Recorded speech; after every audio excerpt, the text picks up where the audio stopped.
por la Universidad Técnica Federico Santa María. Luego fue investigador en el Centro Científico Tecnológico de Valparaíso. Eh, Tuvo una posición postdoctoral en el Instituto de Ciencias Nucleares de la Universidad Nacional Autónoma de México. Luego tuvo una posición postdoctoral en la Universidad de Santiago y actualmente está en la Universidad Arturo Prat en Iquique. Y su charla en esta ocasión está titulada Topological Terms and Misner String Entropy. Cristóbal, puedes comenzar. María José, muchísimas gracias por la introducción y por la invitación a este espacio que tienen ustedes como Universidad de La Serena, Universidad de Tarapacá y Universidad de Valparaíso. Para mí es un gusto estar acá. Les pido las disculpas a los asistentes por hacerlos asistir a esto media hora más temprano. Desafortunadamente tengo clases ahora, entonces voy a salir corriendo de esta charla para tener que ir a hacer clases. Pero siempre es un gusto poder contarles las cosas que he estado interesado últimamente. Y en particular en este tema, que se trata del tema de investigación que me ha tenido, digamos, que me ha quitado el sueño en el último tiempo. Y se llama, tiene como título Topological Terms and Misner String Entropy, tal como María José dijo. Es un trabajo que lo subimos hace poco al archive, acá está el preprint en caso que lo quieran revisar posteriormente. Y es un trabajo que hicimos en colaboración con Luca Ciambelli, quien es un postdoc en la Universidad Libre de Bruselas, con José Pablo Figueroa, quien es un estudiante del Magíster en Física de la Universidad de Concepción, con Gastón Guiribet, que es profesor en la Universidad de Buenos Aires, y con Rodrigo Lea, que es profesor en la Universidad Andrés Bello, acá en Santiago. El resumen de mi charla es el siguiente. Voy a presentar una breve introducción. No les pregunté, ¿todos hablan español, cierto? ¿No hay nadie que quiera la charla en inglés? No, es en español, es en español. Ah, Eso perfecto. sí, Okay. quiero aprovechar para pedirles si que pueden apagar los videos y los micrófonos para optimizar los recursos de Zoom, por favor. Gracias. Gracias, María José. Entonces, voy a dedicarme un rato a contarles del objeto de estudio de esta charla, que son estas geometrías llamadas tau-NAT y tau-volt en espacios anti-de Sitter, y cómo aparecen las llamadas Misner strings en este estudio. Y esta charla trata de entropías, entonces es importante entender algunos formalismos con los cuales se pueden calcular entropías en distintos objetos. Y uno de estos formalismos que ha tenido bastante atención en el último tiempo es el formalismo que desarrolló Wald por allá por comienzo de los 90. Entonces voy a hacer una revisión de ello para quienes no estén tan al tanto. Vamos a encontrar ciertas sutilezas en este formalismo, sobre todo cuando estamos en espacios ADS, y vamos a utilizar una técnica conocida en la literatura que se llama renormalización topológica para poder abordar el cálculo de la entropía de la Misner string, que es un objeto que ya les voy a contar de qué se trata. Y luego voy a concluir y voy a dar algunos comentarios adicionales con respecto a este trabajo. Bien, entonces déjenme presentarles, digamos, la geometría de interés. La relatividad general de Einstein es, de momento, la mejor teoría para describir la gravitación que tenemos a disposición. Es una teoría que es invariante de difeomorfismos y de transformaciones locales de Lorentz. Tiene ecuaciones que son de segundo orden para la métrica, y se puede describir a través de un principio de acción, como esta acción de Einstein-Hilbert que aparece acá. Esta acción en el contexto cosmológico, cuando uno asume isotropía y homogeneidad en el espacio-tiempo, permite describir de manera satisfactoria las distintas etapas de la evolución del universo. Sin embargo, existen ciertas motivaciones por las cuales nos llevan a concluir que posiblemente la teoría de la relatividad general no es la última teoría de la gravitación que tenemos.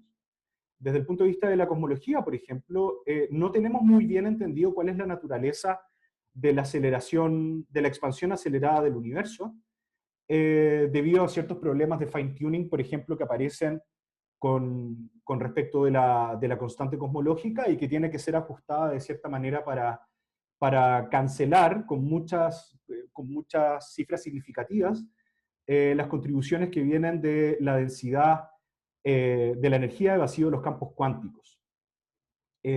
Por otro lado, esta teoría no es renormalizable desde el punto de vista perturbativo, lo cual nos hace pensar de que a lo sumo es una buena descripción efectiva de la gravitación, pero estamos todos pendientes y expectantes de a ver cuándo vamos a tener una teoría cuántica de la gravedad, no solamente por una mera curiosidad, sino que también para ver si es que, por ejemplo, la entropía, que es algo de lo que vamos a hablar hoy, se puede explicar desde el punto de vista de los microestados.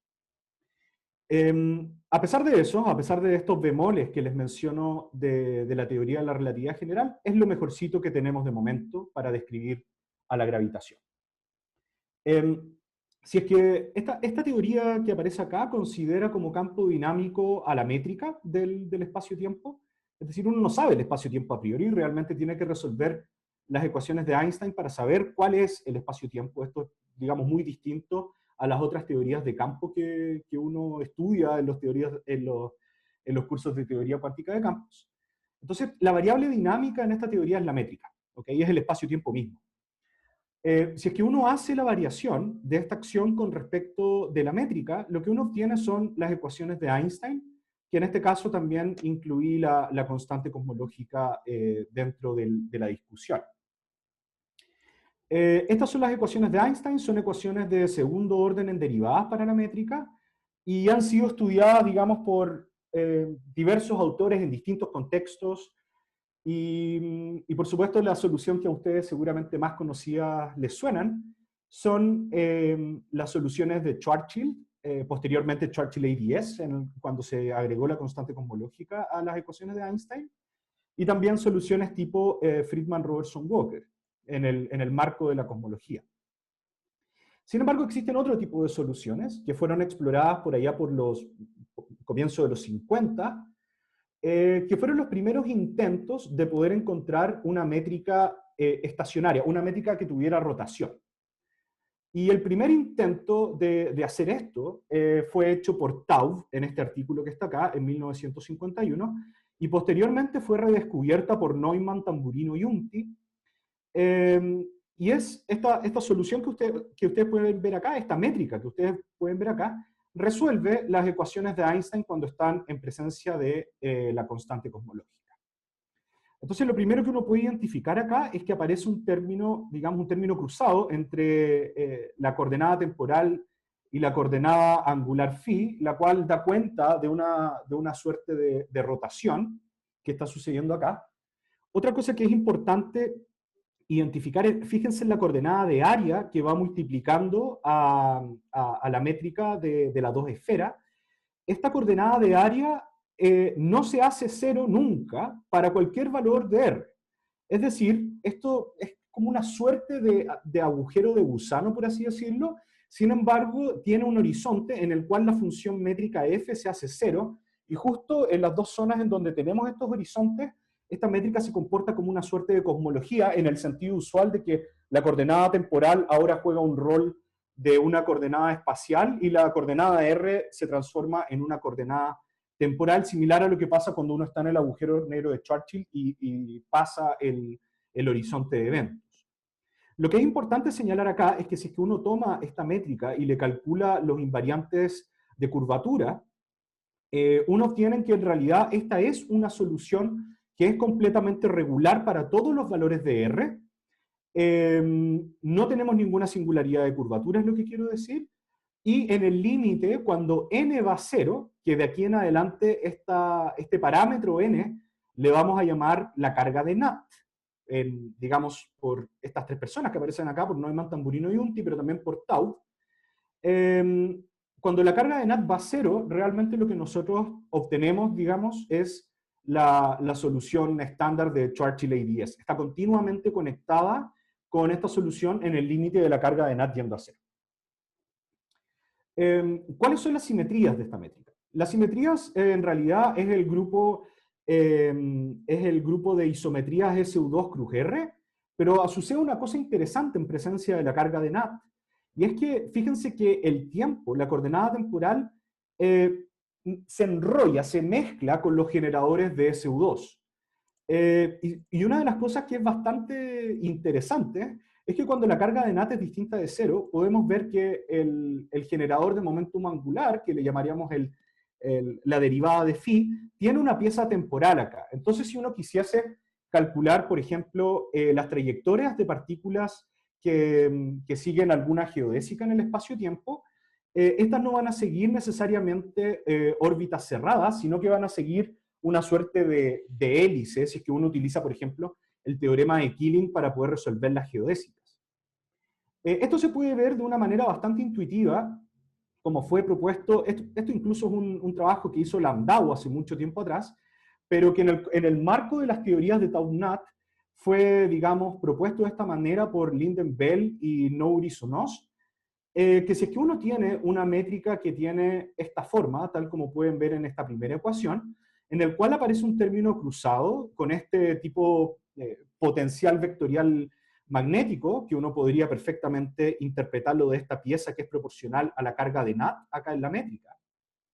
Si es que uno tiene una métrica de esta forma y considera una partícula que sigue geodésicas en este espacio-tiempo, resulta que esta partícula siente un potencial coulombiano, que esto, digamos, es completamente análogo a lo que pasa en el caso de Schwarzschild, pero lo que es interesante es que la presencia de este término que aparece acá hace de que las partículas puntuales sientan una suerte de fuerza de Lorentz, pero completamente gravitacional. Esto es simplemente para hacer el análogo con electromagnetismo. Entonces, esto vendría siendo el potencial coulombiano, pero se interpreta como el potencial de Newton, por supuesto, en gravitación. Lo interesante es que este término cruzado agrega la presencia de una fuerza magnética gravitacional sobre la partícula puntual que se mueve en geodésicas en este espacio-tiempo. Entonces es por eso que la carga de NAT, por supuesto este término A es proporcional a la carga de NAT. Si yo tiro la carga de NAT yendo a cero, realmente este término tipo fuerza de Lorentz no está. Y lo que es interesante entonces es que admite una cierta interpretación, esta geometría de Tau-NAT, admite una interpretación como un dión gravitacional. Un dión en el sentido de que es una solución que tiene una carga eléctrica, que vendría siendo esta masa M.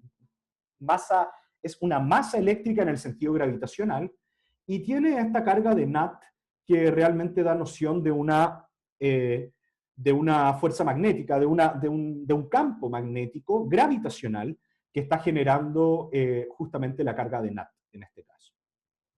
Ahora, ¿qué otras cosas podemos decir de esta geometría?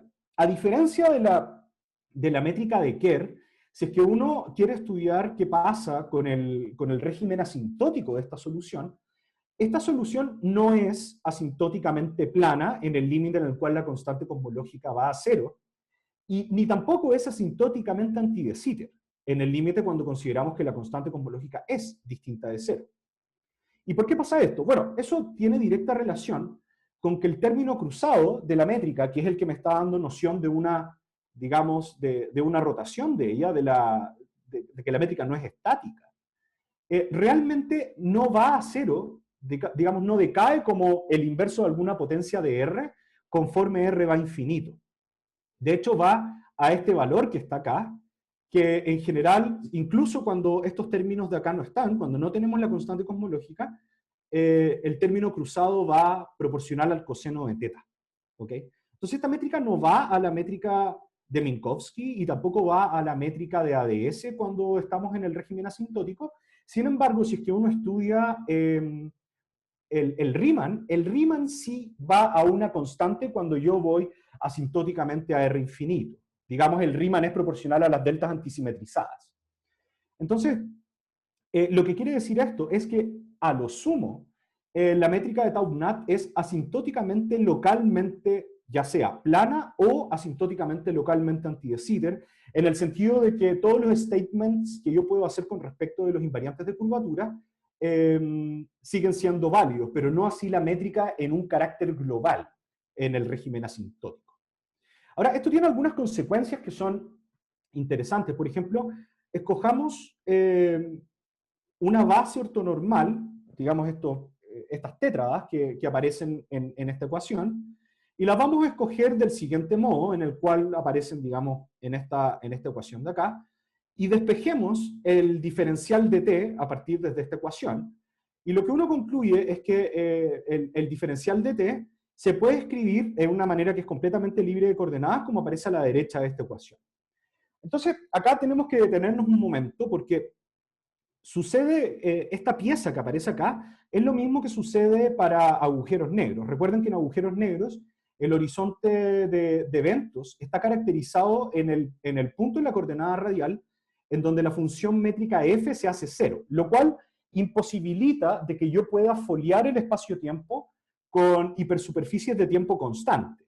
Esto va a dar, digamos, va a dar origen a entropía cuando veamos esto un poquito más adelante. Esto fue el resultado de Hawking y de Hunter, de que realmente la imposibilidad, la obstrucción a la foliación del espacio-tiempo con hipersuperficies de tiempo constante realmente hacen o dan origen a una entropía. Lo interesante es esta segunda pieza que aparece acá en la métrica de Tau-NAT, que es proporcional justamente a la carga de NAT. Fíjense que cuando la carga de NAT va a 0, esta parte no está. Pero este término es, digamos, también presenta una foliación, o sea, una obstrucción a la foliación con hipersuperficies de tiempo constante en el caso cuando θ vale 0 o vale pi. Entonces realmente tenemos otro tipo de obstrucción a la foliación, que esto lo estudió Misner en este paper que aparece acá en el año 63, y da lugar a lo que él le llama las Misner strings. En realidad, él no fue el que le llamó la Misner string, habría sido demasiado autorreferente, pero posterior al estudio que él hizo en este artículo que aparece acá, la gente empezó a llamarle a esta suerte de singularidad de coordenadas, le empezaron a llamar la Misner string, en completa analogía con lo que pasa con la cuerda de Dirac en el monopolo magnético.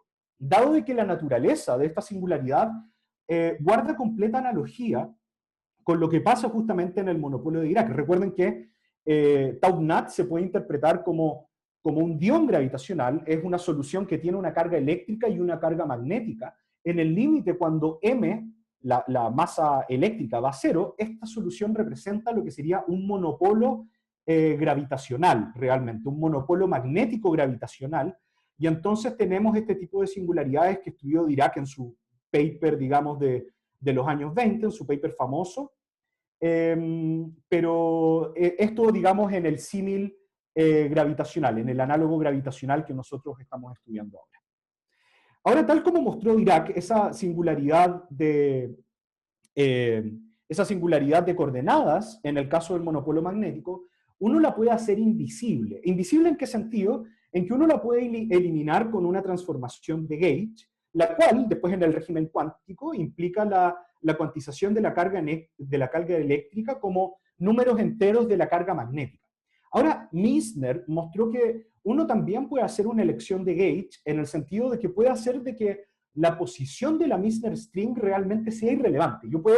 Tengo el espacio-tiempo y puedo ubicar a la Misner string como estaba, digamos, en la métrica que yo les mostraba anteriormente. Esta es una cuerda que realmente va a lo largo del eje Z de manera simétrica, va hacia el polo norte y hacia el polo sur. Realmente lo que mostró Misner es que la posición de la Misner string uno la puede, digamos, mover simplemente escogiendo un gauge particular, escogiendo unas coordenadas particulares, que son las que aparecen acá. Entonces uno puede escoger de que la Misner string se ubique en el polo norte, mientras que el polo sur es completamente regular. Uno puede hacer el inverso, uno puede ubicar a la Misner string en el polo sur, mientras que el hemisferio norte es completamente regular, haciendo este cambio de coordenadas que aparece acá. Entonces, dado de que la posición de la Misner string realmente es un artilugio de las coordenadas, se dice que la Misner String, desde el punto de vista físico, su posición es completamente inobservable. Eso no quiere decir que la Misner String no tenga un efecto físico, tal como pasa también con la cuerda de Dirac, que la cuerda de Dirac uno puede hacer el mismo juego, digamos, puede hacer de que su posición sea completamente irrelevante utilizando un gauge particular. Sin embargo, cuando uno tiene un monopolo magnético, uno calcula el flujo a través de una superficie gaussiana, y lo que realmente uno encuentra es que el flujo del campo magnético es distinto de cero. Lo que nosotros vamos a encontrar en este análogo gravitacional es que en vez de calcular el flujo sobre una superficie gaussiana, cuando nosotros calculemos la entropía sobre las superficies que imposibilitan la foliación con hipersuperficies de tiempo constante, lo que va a pasar es que eso va a dar origen a una entropía que es no trivial. Es decir, vamos a ver en un momento que la Misner String contribuye a la entropía en el mismo sentido que el monopolo de Dirac contribuye a un flujo magnético no trivial. Entonces, hay una sutileza, eso sí, con lo que Misner mostró con esta elección de coordenadas que les muestro acá, y es que esta coordenada temporal realmente hace de que el tiempo tiene que estar identificado. El tiempo, fíjense que la coordenada, digamos, temporal del patch del hemisferio norte y la coordenada temporal con el patch del hemisferio sur, si es que uno analiza esto justo en el ecuador de la solución, resulta de que estas coordenadas temporales se relacionan como esta ecuación que aparece acá. El problema con esto, cuando estamos en signatura lorentziana, es justamente de que el ángulo phi es una coordenada angular. Eso quiere decir de que el tiempo realmente está identificado con un periodo 8pi por n, en donde n es la carga de Nat. Y si es que estamos en signatura lorentziana, esto implica de que vamos a tener la existencia de curvas tipo tiempo cerradas, lo cual podría a priori implicar ciertos problemas con la causalidad, lo cual a nosotros los físicos no nos gusta mucho.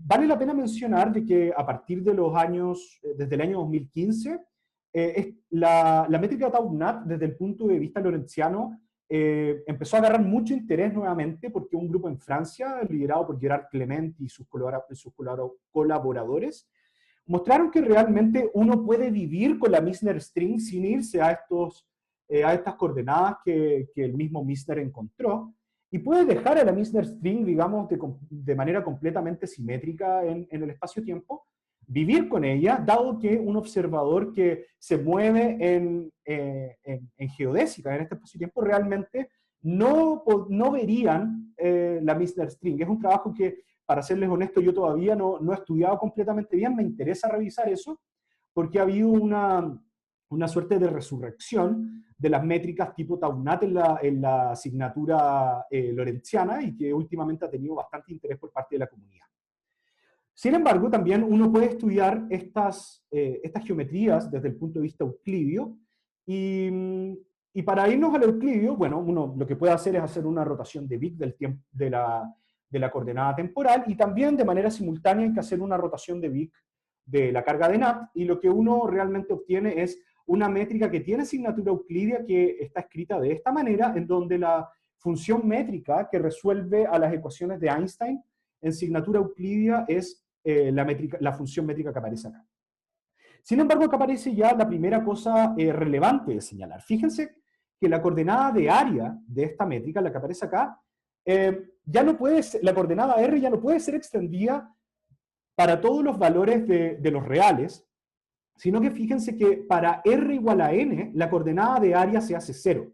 Entonces, lo que hace sentido para esta geometría, para no tener esferas de radio negativo ni nada de eso, realmente hay que considerar en este caso de que el radio, la coordenada radial que está foliando el espacio, va desde el valor n para arriba. O sea, R tiene que ser mayor o igual a n en este tipo de signatura, cuando estamos considerando signatura euclidia. Lo que es interesante es que uno puede considerar ciertas condiciones de regularidad que le dan la característica ya sea de Nat o de Volt. Volt es en el sentido de que es un espacio-tiempo que tiene, digamos, un horizonte, tal como lo estudió Don Page en este artículo que está acá. Uno puede dotar a la métrica de Tau-NAT con un horizonte, incluso en signatura euclidia. Fíjense que acá esta métrica, en principio, se reduce todo a un punto cuando R es igual a N, pero uno podría considerar, digamos, que justo en ese punto, que vendría siendo como el horizonte de dimensión cero, realmente lo que tenemos en ese caso para pedir que la solución efectivamente sea regular, cuando R es igual a N, tenemos que pedir esta condición de regularidad, de que la función métrica en R igual a N sea cero, y para evitar singularidades cónicas, cuando R vale N y la sección, digamos, TR sea, digamos, suave, pedimos que el tiempo euclidio tenga un periodo, beta tau es el periodo del tiempo euclidio. Entonces fijamos el periodo del tiempo euclidio de esta manera. Y eso garantiza que la solución es completamente regular y que no tenemos ninguna singularidad, por ejemplo, del tipo singularidades cónicas, ni tampoco de singularidades de los invariantes de curvatura. Para Bolt, esto fue estudiado por Don Page, como les mencionaba en este paper, y uno puede dotar a esta geometría con un horizonte, en realidad es un horizonte en el sentido euclidio, en el cual el horizonte se ubica en RB, que esto viene siendo, digamos, el radio de Bolt, en la nomenclatura que usaba Hawking y Page, de estos nuts and bolts, y justamente las condiciones de regularidad para Bolt, en este caso, es que la función métrica, cuando R es igual a RB, tiene que ser 0, y nosotros para fijar el periodo del tiempo euclidio, en este caso, pedimos esta condición, la cual, digamos, garantiza de que no hay singularidades cónicas en el horizonte de Bolt. Estas condiciones, las que les acabo de contar, cuando uno las implementa a nivel de la métrica, fijan la constante de integración M que acá aparece, que como les contaba anteriormente, era la masa eléctrica de esta solución. Entonces estas condiciones por separado fijan justamente que que la constante de integración M tiene que estar fija en términos de la carga de Nat y del radio de curvatura anti-de Sitter de esta manera, y la masa en el caso de Bolt se fija como ustedes pueden ver en esta ecuación de acá. Son dos condiciones distintas que implican fijaciones de la constante de integración M que son distintas. Algo que es sumamente interesante es que para estas soluciones, por ejemplo, para la solución de NAT, si uno toma este valor para la masa M y la enchufa de vuelta en esta función métrica y se calcula, por ejemplo, el tensor de Weyl, el tensor de Weyl para NAT es anti-autodual, es decir, puede ser más o menos el dual del tensor de Weyl, en el sentido en el mismo sentido de lo que pasan con los instantones en las teorías de Yang-Mills, en los instantones, digamos, estas soluciones tipo pseudopartículas que uno encuentra ahí, y son soluciones que en las teorías de Yang-Mills minimizan la acción y son muy, muy relevantes a nivel cuántico, cuando uno, por ejemplo, quiere estudiar tunelamiento entre distintos estados de vacío, o cuando uno quiere hacer distintos cálculos utilizando el formalismo de paz integral. Realmente los instantones son los que contribuyen de manera más relevante en el cálculo de amplitudes, porque son soluciones que realmente caracterizan efectos que son no perturbativos. Entonces tienen mucha relevancia a nivel cuántico, y algo que es como wishful thinking es en el sentido que si es que tuviésemos una teoría cuántica de la gravedad, uno esperaría de que estas soluciones tipo tau-NAT representasen el análogo gravitacional a los instantones de Yang-Mills y que puedan jugar un rol similar en el formalismo de integral de camino en gravedad cuántica, aunque todo esto es bastante esperanzador, pero de momento no conocemos cuál es la teoría de gravedad cuántica. Pero se espera que estas soluciones tengan un rol similar a lo que pasa en las soluciones instantónicas de Yang-Mills. Otra cosa que es interesante es que uno puede calcular el Pontryagin, el índice de Pontryagin de esta solución, lo cual también en teorías de Yang-Mills da una noción de vacíos que son topológicamente inequivalentes y que están etiquetados por, digamos, algún parámetro, y en este caso es la misma carga de NAT la que se encarga de etiquetar estos distintos vacíos topológicamente inequivalentes, dado que el índice de Pontryagin en este caso es una cantidad que es distinta de cero Y para los que no se recuerdan, digamos, de topología, ¿qué es lo que mide el índice de Pontryagin? El índice de Pontryagin realmente mide la diferencia de formas armónicas autoduales y formas armónicas antiautoduales en alguna variedad. Dicho de otro modo, es como el número de instantones que puede tener alguna variedad dada. Entonces, esto está dando, en cierto sentido, una noción de la no trivialidad del vacío que tienen estas configuraciones. Entonces, dicho eso, una interpretación que se le ha dado a estas soluciones tipo Taugnat en el último tiempo, sobre todo en el caso euclidio, como son soluciones euclidias a las ecuaciones de movimiento de la relatividad general, son soluciones también regulares que tienen una estructura no trivial de su vacío. Entonces, últimamente se le ha dado una interpretación a las soluciones de Taugnat, que son básicamente el análogo, digamos, gravitacional de los instantones en teorías de Yang-Mills. Déjenme pasar a la segunda parte. Queremos calcular algunas cosas, como por ejemplo cargas conservadas de este tipo de soluciones tipo Taugnat. Entonces, para eso quiero contarles brevemente lo que se trata el formalismo de Netherwald.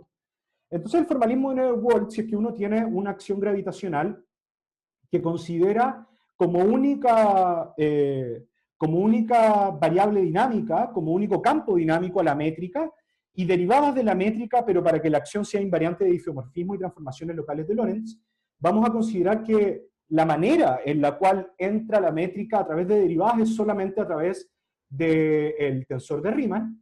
Entonces uno puede escribir de manera bastante genérica una acción con estas características como aparece acá.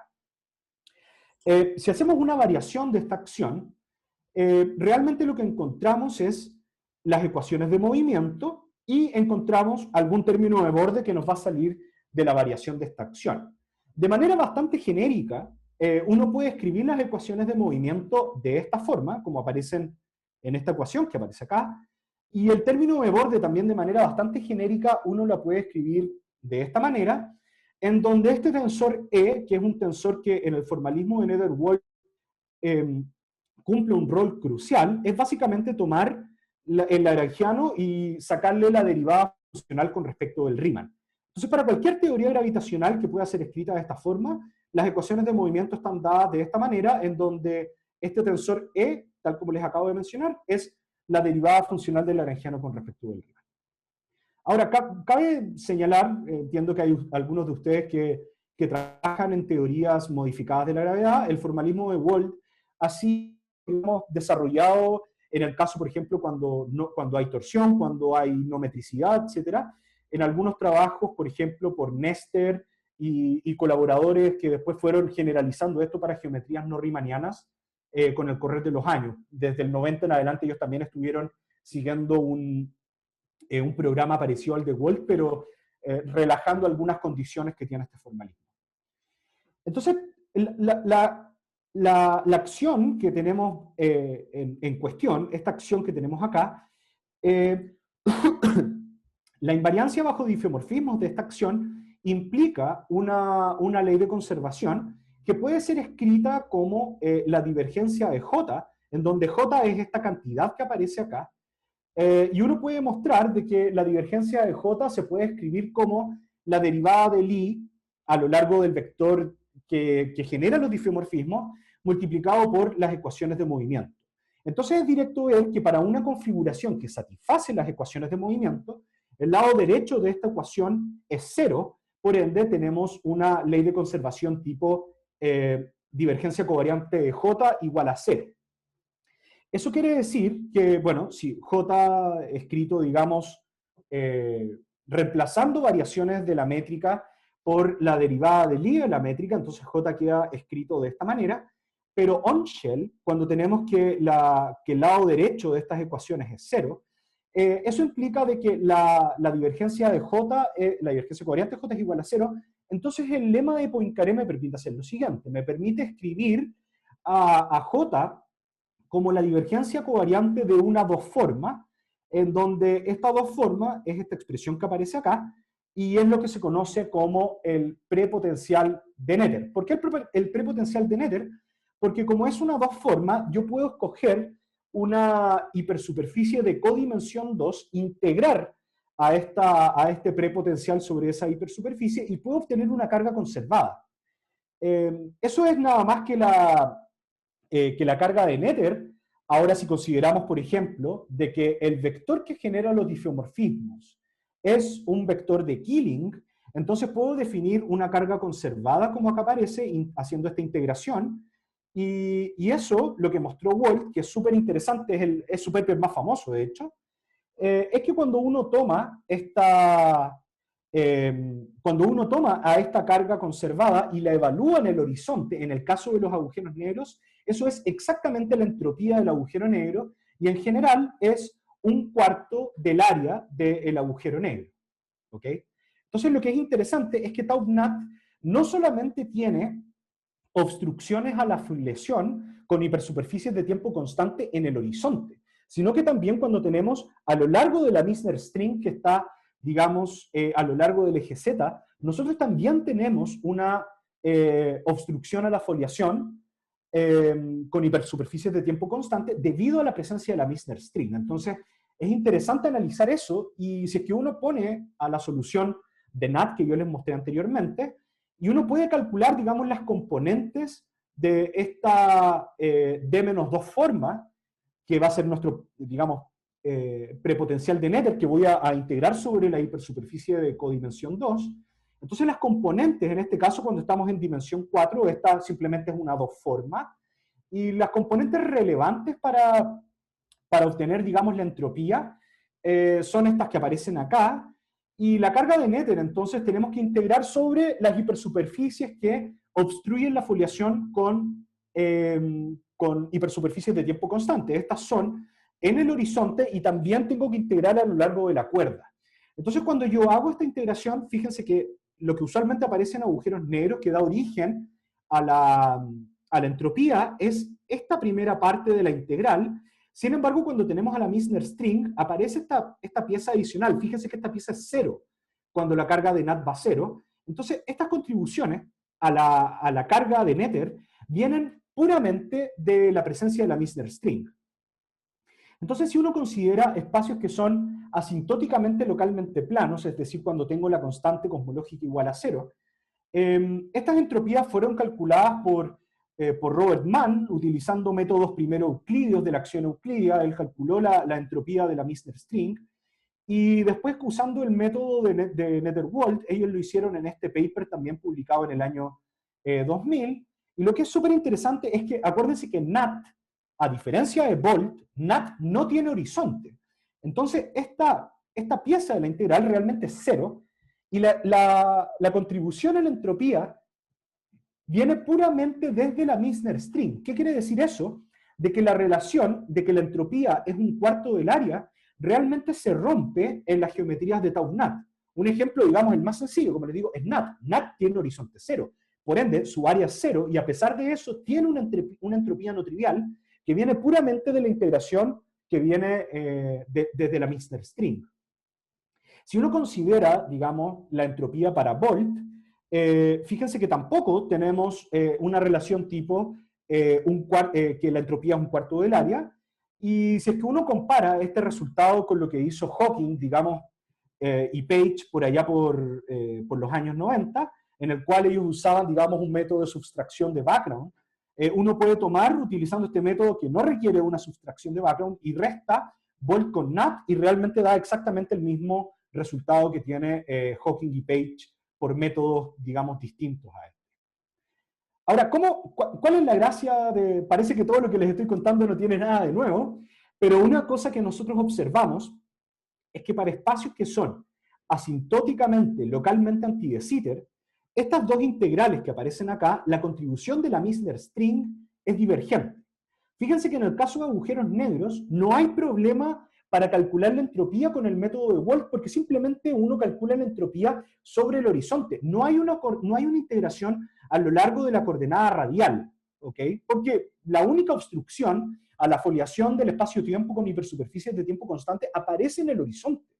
Sin embargo, en el caso de las Misner Strings, hay que hacer una integral a lo largo de R, y cuando tenemos espacios que son asintóticamente localmente anti de Sitter, estas integrales son infinitas. Entonces, eso a nosotros nos pareció un problema, y usualmente uno en espacios que son de esta naturaleza tiene que buscar algún método para renormalizar. Y eso es lo que les quiero contar ahora, un método, digamos, que permite sacar cantidades finitas de la entropía de las distintas cantidades termodinámicas de las soluciones tipo Tau-NAT. Entonces, hay distintas maneras de poder calcular cantidades termodinámicas de manera que en espacios que son asintóticamente anti de Sitter den cosas finitas. Por ejemplo, está el método de Emparan-Johnson-Myers, que es poner contratérminos, digamos, que son covariantes, pero solamente del borde. Pero hay un método bastante bonito que fue desarrollado por acá, por chilenos, que está publicado en este artículo PRL que aparece acá, y que si uno tiene la acción de Einstein-Hilbert con constante cosmológica, uno puede agregar el término de Gauss-Bonnet a la acción, el cual no adiciona, no introduce dinámica adicional en el bulk para la métrica. Es decir, las ecuaciones de movimiento quedan completamente intactas. Sin embargo, la introducción de este término sí cambia las cargas conservadas, y las cambia de manera altamente no trivial. De hecho, en caso de espacios que son asintóticamente localmente anti de Sitter, hacen de que estas cargas sean finitas. Entonces uno agrega el Gauss-Bonnet, que bueno, está definido en esta ecuación. Las ecuaciones de movimiento son las de siempre, pero fíjense que el tensor este E, que es la derivada funcional del lagrangiano con respecto del Riemann, adquiere una pieza justamente que viene desde el Gauss-Bonnet acá. Las ecuaciones de movimiento, como siempre en las ecuaciones de Einstein, se resuelven por espacios-tiempos tipo Einstein. De hecho, Tau-NAT y Volt son, por supuesto, espacios-tiempos tipo Einstein, porque son soluciones a las ecuaciones de Einstein. Entonces, si es que uno evalúa este tipo de espacios tipo Einstein, en el prepotencial de Noether, utilizando este tensor E que aparece acá, en presencia del Gauss-Bonnet, el prepotencial de Noether queda escrito de esta manera, ¿ok? En donde este vector Xi voy a considerar de que es un vector de Killing, digamos, tipo tiempo. Acá pasan cosas bien interesantes. Cuando nosotros queremos calcular la entropía, vamos a tomar el límite en algún momento cuando R va a infinito. Sin embargo, este término que aparece acá son deltas multiplicados por unas constantes que aparecen acá. Entonces, en el límite, cuando R va a infinito, realmente este término no decae lo suficientemente rápido, y es justamente el que cuando tenemos alfa igual a 0, es justamente este término el que hace que las cargas sean divergentes. El Weyl, sin embargo, es una cantidad que tiene el comportamiento asintótico correcto y permite, digamos, calcular cargas conservadas, pero en principio este término nos está molestando. La gracia de haber puesto el Gauss-Bonnet es que uno puede escoger alfa de tal modo de que este término que aparece acá no esté. Y si yo escojo alfa de esta manera, el prepotencial de Noether queda escrito, digamos, como Weyl por la derivada covariante del vector de Killing. Esta lección es bastante interesante porque permite que on-shell la acción pueda ser escrita como esta acción tipo McDowell-Mansuri, que en algún momento fue pensada como una acción, digamos, como teorías de Gauge para la gravedad desde el punto de vista del grupo de anti de Sitter. Y lo interesante, al menos para fines de esta charla, es que esta lección permite escribir, digamos, permite obtener cantidades tales como la entropía, obtener cargas conservadas que son finitas. Y de hecho la entropía, en este caso para Volt, lo que nosotros obtuvimos fue esta expresión que está acá. Uno puede calcular la acción euclídea, simplemente toma esta acción, evalúa acá, escogemos el valor de alfa de la manera que les acabo de contar, evaluamos la métrica de Tau-NAT y 10 acá, y hacemos la integración, y la acción euclídea queda escrita justamente de esta manera. También es regular, digamos es finita. Usualmente las acciones, cuando tenemos comportamiento asintótico ADS, también explotan, entonces hay que proponer algún método de regularización de ellas, y uno puede obtener la masa utilizando las técnicas estándar de la acción euclídea, tomando la derivada de la acción euclídea con respecto del periodo del tiempo euclídeo, que es el inverso de la temperatura según Hawking, y uno puede encontrar esta masa que es exactamente la misma masa que les mostré diapositivas anterior, que se fijan justamente de pedir regularidad en el caso de Volt. Y estas satisfacen la primera ley de la termodinámica y además satisfacen esta relación de Gibbs que aparece acá. Ahora, uno se puede preguntar, ¿tenemos otros invariantes topológicos en 4 dimensiones? La respuesta es sí. Tenemos, por ejemplo, el Pontryagin. ¿Y cuál es el rol del Pontryagin si nosotros lo pusiéramos también dentro de la acción? Bueno, resulta que si uno pone el Pontryagin dentro de la acción, la regularidad del Pontryagin, que es este P, que está acá, que es R dual R, entiéndase, es Riemann contraídos con epsilon. La introducción del Pontryagin realmente la constante, esta constante teta, que aparece acá, teta en el sentido, digamos, en la analogía que este término de Pontryagin, la analogía que tiene con el término teta, por ejemplo, de QCD o de teorías de Yang-Mills, este parámetro teta realmente no se fija por condiciones de regularidad de la acción o de las cargas conservadas, tal como aparece en el caso del Gauss-Bonnet. Entonces realmente uno tiene que buscar otro criterio para ver cuál es el valor del parámetro teta en este caso. Y si que uno quiere hacer algo similar a los instantones de Yang-Mills, realmente uno esperaría de que cuando uno evalúa algún instantón en la acción euclidia, uno esperaría de que esa acción euclidia tenga un mínimo. Y ese requerimiento fija este parámetro teta a que sea más o menos el mismo parámetro alfa del Gauss-Bonnet. Lo cual es súper interesante porque permite escribir, fíjense, a la acción euclidia de esta manera, como, como el Weyl más menos el dual del Weyl al cuadrado. Es decir, para soluciones que son autoduales o antiautoduales, entiéndase esas soluciones en donde el Weyl es dual o antiautodual, entonces la acción euclidia, como la pueden ver acá, es idénticamente cero, similar, digamos, a lo que pasa con ciertos instantones en el caso de Yang-Mills. Y por otro lado, también se puede ver que el prepotencial de Noether, en este caso, también se puede escribir como el Weyl más menos el dual del Weyl, entonces también es idénticamente cero para este tipo de soluciones.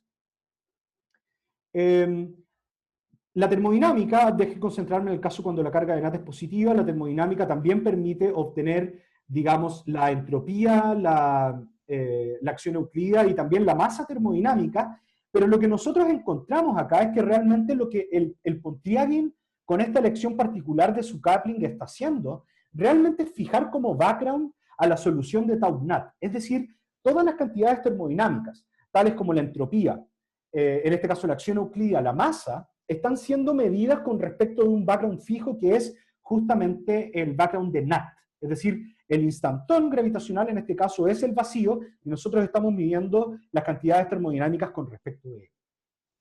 Y finalmente, y con esto concluyo, hay otras maneras de calcular también cantidades conservadas y que es usar el método del tensor de energía momentum que estudió en espacios asintóticamente anti de Sitter Balasubra Manian-Krauss, que es básicamente tomar, digamos, la acción y hacerle la variación con respecto de la métrica inducida en el borde. Y lo que tenemos acá es básicamente el tensor de Balasubra Manian-Krauss más una contribución que viene del Pontryagin, y en este caso la contribución que el Pontryagin tiene en el borde es agregar este tensor de Cotton que aparece acá. Entonces el tensor de Cotton en términos de la métrica inducida en el borde está dada por esta expresión. Lo que es interesante es que justamente en Tau-Nath hay una equivalencia, digamos, el tensor de Balasubra Manian-Krauss y el tensor de Cotton son proporcionales. Yo no trabajo en holografía, pero hay gente que ha conjeturado cierta correspondencia entre el tensor de Balasubra Manian-Krauss y el tensor de Cotton en teorías, por ejemplo, o en el estudio de la dualidad fluido-gravedad. Bueno, en este tipo de soluciones Tau-Nath se ve, digamos, esta dualidad de manera más explícita. Y lo que es interesante es que, dado de que nosotros cuando habíamos puesto el Cotton, la masa termodinámica nos estaba dando cero cuando yo lo evaluaba en Nath, no en Volt. Cuando yo lo evaluaba en Nath, la masa era idénticamente cero. Y si uno hace eso, digamos, en el formalismo de Balasubra Manian-Krauss, realmente obtiene de que el tensor de energía momentum del borde evaluado en NAT también es idénticamente cero, lo cual es completamente consistente al formalismo de la acción euclidia, como les mostré anteriormente, y también con el formalismo de Netherworld. Entonces, déjenme concluir. En resumen, lo que les conté en esta charla es contarles de estas geometrías muy interesantes, apasionantes. Son soluciones a las ecuaciones de Einstein y también a otras teorías más allá de la relatividad general, que se llaman tau-NAT, y cuando las estudiamos en el Euclidio, son el análogo gravitacional de los instantones en las teorías de Yang-Mills. La Meissner String tiene una contribución no trivial a la entropía que hace realmente de que esta relación de que la entropía es un cuarto del área del horizonte realmente en estas soluciones tipo tau-NAT y Volt se rompan, y más aún, cuando consideramos espacios que son asintóticamente localmente anti-de Sitter, la entropía es divergente. Entonces hay que de alguna manera hacerse cargo de eso, y una manera que fue, digamos, el mensaje central de esta charla, es que uno se puede hacer cargo de estas divergencias poniendo términos topológicos. En el caso, por ejemplo, estudiamos lo que pasa con el Gauss-Bonnet, que hace que justamente estas cantidades sean finitas, y uno también puede poner el término de Pontryagin, que realmente no es que haga de que la solución sea finita, eso ya lo hace simplemente el término de Gauss-Bonnet, pero lo que es interesante de poner el término de Pontryagin es que permite escribir a la acción, de modo que cuando yo lo evalúo en una solución que es anti-autodual o autodual, la acción euclídea es idénticamente cero, y permite fijar al instantón, digamos que es la solución de tau-NAT, en este caso al análogo gravitacional de un instantón, permite fijar a tau-NAT como el background con el cual yo voy a comparar las cantidades termodinámicas. Entonces, eso es lo que tenía para contarles. Perdón si me pasó unos minutos, y muchísimas gracias a todos ustedes por la invitación. Muchas gracias, Cristóbal, por tu charla. Muy interesante, muy bien presentada. Y quiero invitar a la audiencia, si es que tienen preguntas, pueden abrir su micrófono o pueden también tipear en el chat. Mientras tanto, te quería preguntar, tú mencionaste un trabajo del 2015 en el cual se revivó el interés por estudiar las soluciones de tau-NAT. Así en pocas palabras, ¿qué fue exactamente lo que hicieron para, digamos, revivir el interés? Perfecto. Mira, las soluciones de tau-NAT han tenido, desde el trabajo de Meissner en adelante, bastante interés desde el punto de vista euclidio.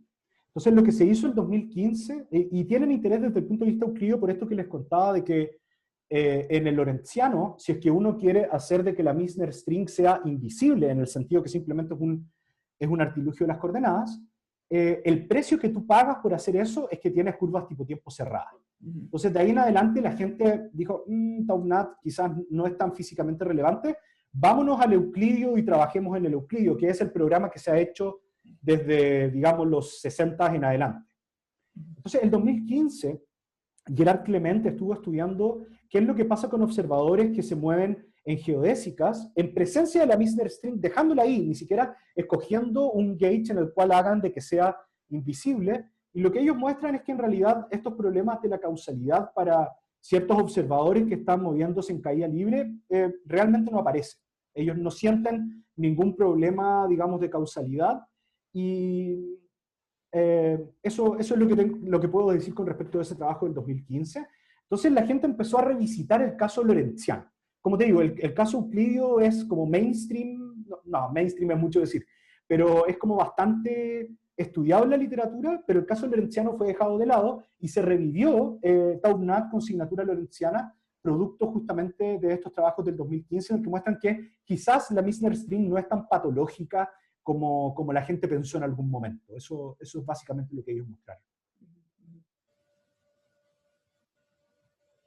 Hola, ¿puedo? Claro que sí. Hola. Mira, breve, bueno, parte de lo que iba a preguntar lo había preguntado ya María José. No, un detalle respecto a este problema de la divergencia de entropía en el caso ADS. ¿Cuál es el significado de eso? ¿A qué hace alusión, digamos? A ver, en el caso de agujeros negros, realmente no hay ninguna divergencia de la entropía. De partida no tenemos estos defectos topológicos tipo cuerda que aparecen en esas configuraciones, y realmente el radio del horizonte está a una distancia finita, uno lo calcula ahí, y toda la entropía justamente da bien. Ahora, si es que nosotros queremos desde el punto de vista termodinámico, lo que fue estudiado por Hawking, Hunter y compañía, de que realmente agujeros negros o cualquier obstrucción a la foliación del espacio-tiempo con hipersuperficies de tiempo constante, estas obstrucciones dan lugar a la entropía, y está todo este programa de estudiar cuál es la entropía de soluciones gravitacionales, en particular de agujeros negros, que estos satisfacen leyes de la termodinámica, etc. Entonces, en los agujeros negros todo eso está como bastante bien estudiado, y entonces uno esperaría que otro tipo de soluciones, como por ejemplo en este caso estos diones gravitacionales, como digamos es la interpretación que tiene Taunath, uno esperaría de que también cumplan leyes de la termodinámica, de que, ok, la Misner string a lo mejor va a ser de que la entropía no es un cuarto del área, pero a lo menos esperaría que estas cantidades sean finitas. O sea, que yo pueda sacar algo de información justamente de la termodinámica de las soluciones.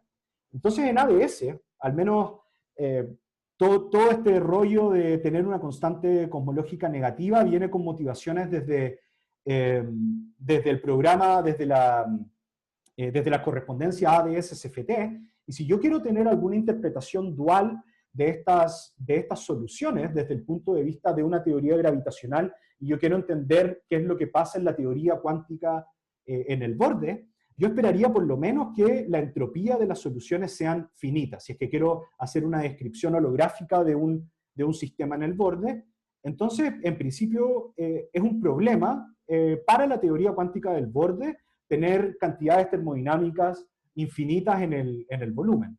Entonces, hay que hacerse cargo de eso, y una manera de hacerse cargo es justamente prescribir algún método de renormalización. Hay distintos. El que yo tenía, digamos, ganas de contarles el día de hoy era este con términos topológicos.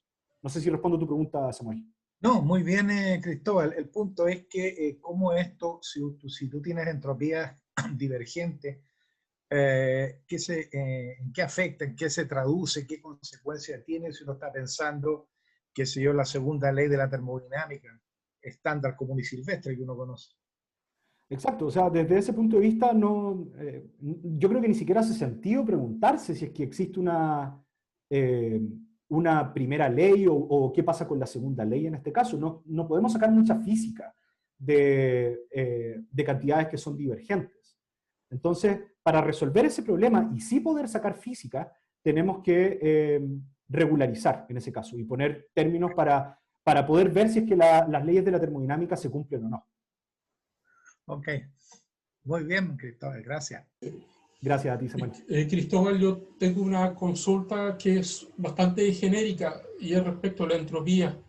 Me da la impresión que la entropía que ustedes calculan no es aditiva, porque aparecen potencias de n, el número n que define. Entonces, claro, si tú duplicas n, como la entropía, las expresiones que ustedes tienen no son lineales en L, entonces la entropía no es aditiva. ¿Estoy equivocado o es así? ¿Tienen una entropía que no es aditiva? Para serte honesto, es algo que no había pensado, pero estoy de acuerdo con el statement que, claro, hay potencias, digamos, no lineales de n en la entropía. Sí, sí. Déjame ir en varias de ellas, ¿ah? Exacto. De las que, por ejemplo, esa. Sí. A pesar que el primer término, fíjate, es lineal en n, ¿eh? Para n pequeño. Correcto. Pero ahora, sí, este que aparece acá justamente sí, tiene potencias no lineales de n. Lo que sí puedo decir, a pesar de que no sea quizás aditiva, es algo que tengo que revisar, César, te agradezco la pregunta. Lo que sí revisé es que satisfacen la primera ley y que satisfacen esta relación de Gibbs que aparece acá. Eso sí lo revisé y te lo puedo decir con certeza. Déjame contarte que no es tan grave que no sea aditiva, porque en termodinámica, cuando tienes dos sistemas que interactúan, la entropía no necesariamente es aditiva, porque en la superficie de los sistemas hay interacción. Claro. También existen entropías no aditivas en mecánica estadística. Están definidas, también podría buscar, porque quizás se ajusta más a ese tipo de entropías no aditivas que a la entropía común o normal que conocemos de termodinámica. Perfecto. Te agradezco mucho la pregunta. Si No, sale de algo nada. que- No, es un gusto, es un gusto. voy a revisar. Muchas gracias.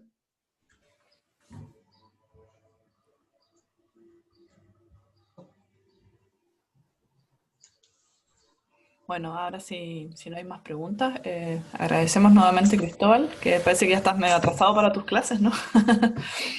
Un poquito, me tendrán Sí. que esperar mis estudiantes unos minutos. Bueno, entonces te agradecemos y muchas gracias a todos por asistir hoy día. Les agradezco a ustedes, muchas gracias por la atención y por el interés. Espero no haberlos aburrido. No, para nada, para nada. Para nada, no. Gracias. Gracias a ustedes, que estén muy bien.